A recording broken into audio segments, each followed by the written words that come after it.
రాజన్న సిరిసిల్ల జిల్లా అప్పర్ పార్క్లో జరిగిన లారీ వీడియో వైరల్కు సమాధానంగా కోనరావుపేట సర్పంచ్ల ఫోరం అధ్యక్షులు మల్కపేట సర్పంచ్ బోయిని దేవరాజ్ వేములవాడలో ప్రెస్ మీట్. వివరాల్లోకి వెళితే మల్కపేట నుంచి అప్పర్ పార్కుకు వెళ్ళాల్సిన లారీ పోలీసు వారు పట్టుకుంటే తనకు ఐకేపీ వారు ఫోన్ చేస్తే తాను వెళ్ళి లోడింగ్ అన్లోడింగ్ దగ్గర నిలబడి స్వయంగా వీడియోలు నేనే తీశానంటూ తాను వెల్లడించడం జరిగింది. టీఆర్ఎస్ నాయకులు మాజీ ఎంపీపీ చంద్రయ్య గౌడ్ చేస్తున్న ఆరోపణలు తప్పుడని ఆయన అన్నారు.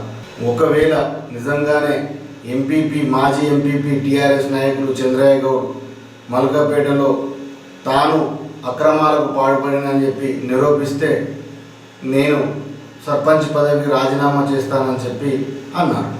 చర్చించి మేము కోర్టుకు వెళ్ళాలనే ఆలోచనలో ఉన్నాం కాబట్టి ఇంకోసారి టీఆర్ఎస్ నాయకులు అవాక్కులు చెవాక్కులు పలికితే బాగుండదని చెప్పి అనుకుంటున్నాం. నిన్నటి రోజున బీఆర్ఎస్ నాయకులు చేసిన ప్రెస్ మీట్లో మల్కపేట సర్పంచ్ గురించి చేసిన వ్యాఖ్యలు పూర్తిగా అవాస్తవం. ఆ టీఆర్ఎస్ నాయకులు నాపై బురద జల్లే ప్రయత్నం చేస్తూ ఉన్నారు. నేను మల్కపేట గ్రామ సర్పంచ్గా వేములాడ నియోజకవర్గ మన చిలమడ లక్ష్మీ నరసింహారావు సంత విలేజ్లో నేను కాంగ్రెస్ పార్టీ నుంచి గెలిచిన కాబట్టి నాపై అనేక కుట్రలు చేస్తూ ఉన్నారు.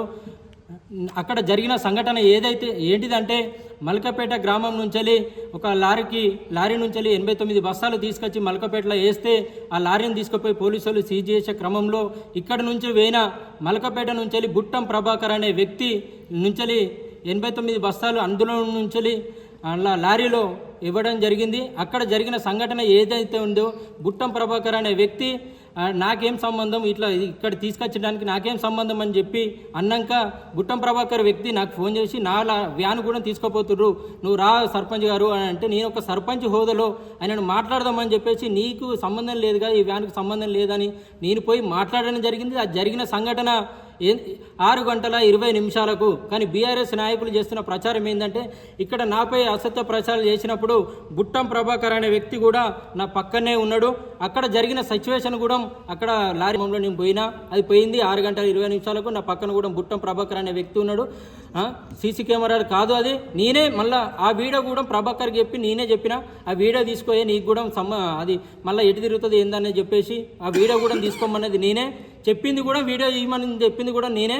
మళ్ళీ అదేవిధంగా నిన్న ఎవరైతే జైలుకైన వ్యక్తి ఉంటాడో వాళ్ళ అమ్మ దగ్గరికి పోయి ఈ బీఆర్ఎస్ నాయకులు వాళ్ళ అమ్మతోటి శ్రీకాంత్ అది మీకు 10 లక్షల రూపాయలు ఇస్తా మల్కపేట సర్పంచ్ మీద ఇట్లా చెప్పాలి మీ కొడుకు తీసుకొని వస్తా నేను అని చెప్పి వాళ్ళ అమ్మతోటి ఈ బీఆర్ఎస్ నాయకులు ఏ విధంగా మాట్లాడారో చూడండి. ఇంత కుట్ర జరుగుతూ ఉంది. దయచేసి మీడియా ఏ రోగం వచ్చిందో మనుషులకి ఏం అర్థం అవట్లేదు. నీకేమి తెలీదు, నువ్వు మాతో పోలే పాపం ఏదో ఆ పిల్లోడిలాగా అయిపోయాడని ఏదో నువ్వు వస్తే నీ మీద ఎంత మాట వేసారు చూడు. ఇక్కడ కూడా వచ్చిండు. ఏమన్నాడు? అదే వీడియో తీసుకుంటాను నువ్వు చెప్పమ్మా మరి సర్పంచ్ ఏం చేసిండంటే కాంగ్రెస్ వాళ్ళు వాళ్ళకి నేను ఒకేసారి రాగానే భయపడిపోయాను. నేను ఒక్కడే వచ్చిండు. అతను వస్తే నేను ఒకటే మాట అన్నా, అతను ఏమీ లేదు, అతను ఏదో పాప మాడు లోపలికి వెళ్ళిండని సీను అతను తిరుగుతున్నాడు అంతే, అతనైతే హెల్ప్ చేద్దామని ఎవరిది వద్దు ఎవరిది సాయం చేయొద్దు అని చెప్పాను కూడా సర్పంచ్ గారికి. అలా చెప్పిన అలా తిరుగుతున్నాడు అతని గురించి అని అన్నాను నేను. అంతే ఇంకేమన్నారు? అంతే ఆ మాట చెప్పి అది ఆ మాట ఏదో కాంగ్రెస్ వాళ్ళ మీద వేసేయాలంట. మీడియా మిత్రులారా, నాపై ఎన్ని కుట్రలు చేస్తూ ఉన్నారో అక్కడున్న వాళ్ళ అమ్మ దగ్గరికి పోయి 10 లక్షల రూపాయలు ఇస్తాం మల్కపేట సర్పంచ్ మీద అసత్య ప్రచారం ఇది చేసిండు అతనే అని చెప్పిపించే క్రమం ఎంత కుట్రలకు లేపుతురో చూసిరు కదా. నాకు ఎలాంటి సంబంధం లేదు. ఎవరైతే దొంగతనం ఆ చేసిన వ్యక్తి చట్టం దృష్టిలో అందరు సమానులే కాబట్టి అతను కూడా రిమాండ్కి వెళ్ళడం జరిగింది. ఎవరైతే ఇప్పుడు మా విలేజ్ నుంచి వెళ్ళి ఆయన ఉన్నాడో అతను జైలుకు కూడా పోవడం జరిగింది. చట్టం దృష్టిలో అందరూ సమానులే, ఎవరు తప్పు చేసినా శిక్ష అనుభవించాల్సిందే. అదే నేను ఇట్లా ఏ చిన్న తప్పు చేసినట్టుంటే నేను మల్కపేట గ్రామ సర్పంచ్గా సవాల్ చేస్తూ ఉన్నా. నేను రాజీనామా కూడా సిద్ధం. నాది నా నిజాయితీ నాది. నేను ఎలాంటి తప్పు చేసే వ్యక్తిని కాదు. ఎవరికి ఆపదచ్చి ఉన్నా కానీ ముందుండే వ్యక్తి నేను. ప్రజల్లో కూడా నేను ఎదుగుతున్నాను ఒక ఉద్దేశంతో ఈ బీఆర్ఎస్ నాయకులు, ఈ ఎంపీపీ చంద్రయ్య అనే వ్యక్తి, ఇక్కడ మాజీ ఎంపీపీ నాపై కుట్రలు చేస్తూ ఉన్నారు. ఇక్కడ బీఆర్ఎస్ నాయకుడు మా చెలిమెడ సంత విలేజ్లో నేను గెలిచినా అని, ఒక కాంగ్రెస్ పార్టీ సర్పంచ్ గెలిచినా వాళ్ళు కుట్రలతోటి ఇవన్నీ గేమ్లు ఆడుతూ ఉన్నారు. దయచేసి ప్రజలారా, మల్కపేట ప్రజలారా, నా గురించి తెలుసు, యావత్ సిరిసిల్ల జిల్లా మొత్తం చెప్తుంది. దేవరాజు అనే వ్యక్తి నీతి నిజాయితీవంతుడు, ఎప్పుడు కూడా తప్పు చేసే వ్యక్తి దేవరాజు కాదు. దయచేసి ప్రజలు గమనించగలరు. గత వారం రోజుల నుంచి రాజన్న సిరిసిల్ల జిల్లాలో కోతికి కొబ్బరి చిప్ప దొరికిన విధంగా బీఆర్ఎస్ నాయకులు ఓ పనికి మాలిన సమస్యను పట్టుకొని చిలువలు పలువలు చేసి ఓ ఇష్యూని తయారు చేసే విధంగా వ్యవహరిస్తున్నారు. ఏదో పెద్ద జిల్లాలో జరిగింది. ఆ ఓనరు సరైన టైంలో ట్రక్ సీట్లు మేనేజర్కి అందించినంత మాత్రాన్ని 3 లారీలు మాయమని చెప్పడం జరిగింది.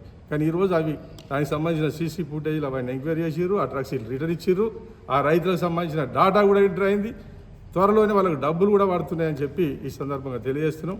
మా దగ్గర ఎలాంటి కుంభకోణం జరగలే. వాళ్ళు ఆరోపిస్తున్నట్టు అవన్నీ తప్పుడు ఆరోపణలు. ఎక్కడ కూడా ఎలాంటి సంఘటనలు జరగలేదు. ఇది ఎమ్మెల్యేకి సంబంధించిన వ్యవహారం అస్సలే కాదు. ఎమ్మెల్యేకి సంబంధించి ఏదో కాంగ్రెస్ పార్టీకి సంబంధించిన మాట్లాడుతున్నారు. అవన్నీ తప్పుడు ఆరోపణలు, తప్పుడు విధానాలు అని చెప్పి ఖండిస్తున్నారు. నిన్నటి రోజున టీఆర్ఎస్ పార్టీ వాళ్ళు ప్రెస్ మీట్లో మా గౌరవనీయులు మా వేములవాడ శాసనసభ్యులు ఆదిశీన గారి మీద లేనిపోని ఆరోపణలు చేసి వారు ప్రజల మధ్యలో ఉంటూ ప్రజలకు అనేక సందర్భాల్లో అనునిత్యం వారి వెంట ఉంటూ ప్రజల్లో ఆపదకు, మంచికి, చెడుకు అన్నిటికీ దగ్గరుండి కూడా చెప్పిన సన్యాసులకు సంకనాగిన ఓదు బుద్ధి అనేది ఎన్నో సందర్భాల్లో చెప్పిన, కానీ వాళ్ళు ఇంకా కూడా మారతలేరు. వారు ఎవరి చరిత్ర ఏంటిది, ఇంకా ఎవరెవరు ఏంటిది అనేది ప్రజలు గమనిస్తున్నారు. కోనరావుపేట మండలంలో ప్రతి ఒక్క నాయకుని గురించి ప్రజలకు తెలుసు ఎవరేం చేసిరు అనేది. కాబట్టి దయచేసి మిత్రులారా, మీరు మళ్ళొకసారి మా ఎమ్మెల్యే గారి మీద ఏదైతే ఆరోపణ చేసారో వెంటనే వెనక్కి తీసుకోవాలి. లేకుంటే మాత్రం ఖచ్చితంగా మేము కోర్టును ఆశ్రయించి పరువు నష్ట కింద మేము కేసు వేస్తామని చెప్పి మేము హెచ్చరిస్తున్నాం.